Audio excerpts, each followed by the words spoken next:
We provide you the platform to turn your dreams into reality. Give wings to your aspirations with KR Mangalam University.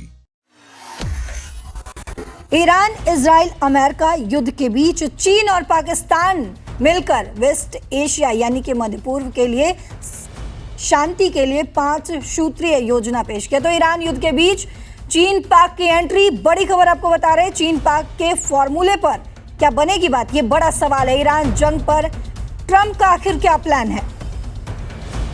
युद्ध खत्म करने पर Iran की क्या कुछ शर्तें हैं, ये भी समझना बेहद जरूरी हो जाता है, क्योंकि ईरान युद्ध में चीन पाक जो है वो अपना टांग अड़ाने की कोशिश कर रहा है। क्या ये जो सूत्र लेकर पहुंचे हैं, ये बड़ा सवाल है कि क्या ये युद्ध रुक पाएगा चीन और पाकिस्तान की एंट्री से, क्योंकि दोनों देशों ने कहा है कि तुरंत लड़ाई बंद करो, बातचीत शुरू करो और सारी दुनिया का तेल गैस का रास्ता खोल दो।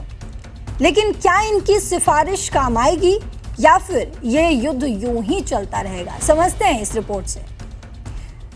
दरअसल ईरान इजराइल मैरीसा में चल रहे युद्ध के बीच चीन के विदेश मंत्री वांग यी और पाकिस्तान के डिप्टी प्रधानमंत्री और विदेश मंत्री मोहम्मद इशाक डार बीजिंग में मिले। इशाक डार तुर्की, मिस्र और सऊदी अरब के विदेश मंत्रियों से बात करके आए। उनका मकसद था अमेरिका और ईरान के बीच बातचीत शुरू करवाना। मुलाकात के बाद दोनों देशों ने एक संयुक्त बयान जारी किया और 5 सूत्री शांति योजना भी पेश की। ये योजना सीधे वेस्ट एशिया के युद्ध को रोकने के लिए है। खास बात यह है कि इसमें स्ट्रेट ऑफ हॉर्मूज को सुरक्षित रखने पर भी जोर दिया गया है। लेकिन समझना बेहद जरूरी होता है कि आखिर ये 5 सूत्र हैं क्या। तो वो 5 सूत्र आपको बताते हैं पहले, जो चीन और पाकिस्तान जो है वो लेकर आया है। तो पहला है तुरंत लड़ाई बंद करो, यानी दोनों देश कह रहे हैं कि जंग अभी रोक दो, संघर्ष को और फैलने मत दो, जल्द से जल्द शांति वार्ता शुरू करो, बातचीत का रास्ता खोलो, बिना देरी किए डिप्लोमेसी शुरू करो, सिविलियन और नॉन मिलिट्री जगहों की सुरक्षा, आम लोगों, अस्पतालों, स्कूलों और तेल प्लांट जैसी गैर सैन्य जगहों को बचाओ, इन पर हमला मत करो, समुद्री रास्तों की सुरक्षा, खासकर स्ट्रेट ऑफ हॉर्मूज की रक्षा, ये दुनिया का सबसे महत्वपूर्ण तेल का रास्ता है।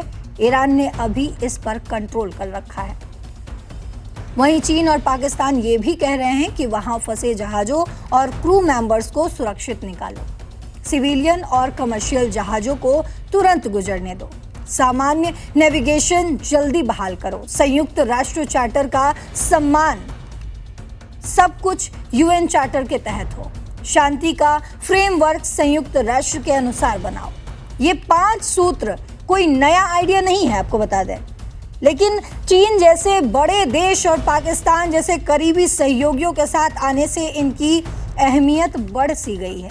अभी पश्चिम एशिया में अमेरिका, इजराइल और ईरान के बीच तनाव अपने चरम पर है। ईरान ने हॉर्मूज पर कंट्रोल कर रखा है, बंद कर रखा है स्ट्रेट ऑफ हॉर्मूज को, जिससे तेल की सप्लाई प्रभावित लगातार हो रही है। और चीन दुनिया का सबसे बड़ा तेल आयातक है। तो सोचिए, कोई भी ऐसे इस युद्ध में शामिल नहीं हो रहा है। सबके आने की अपनी कोई ना कोई बहुत महत्वपूर्ण वजह है। उसके 1 नहीं बल्कि 3 तेल वाले जहाज हाल ही में इस रास्ते से गुजरे हैं। चीन ने कहा है कि हम इसके लिए संबंधित पक्षों को धन्यवाद देते हैं। चीन शुरू से ही कह रहा था कि हमले बंद करो, बातचीत करो। पाकिस्तान भी कहीं ना कहीं इस मुद्दे पर सक्रिय है। हालांकि हमने देखा कि पाकिस्तान अप्रत्यक्ष रूप से कोशिश कर रहा था, लेकिन प्रत्यक्ष रूप से वो कभी सामने नहीं आया।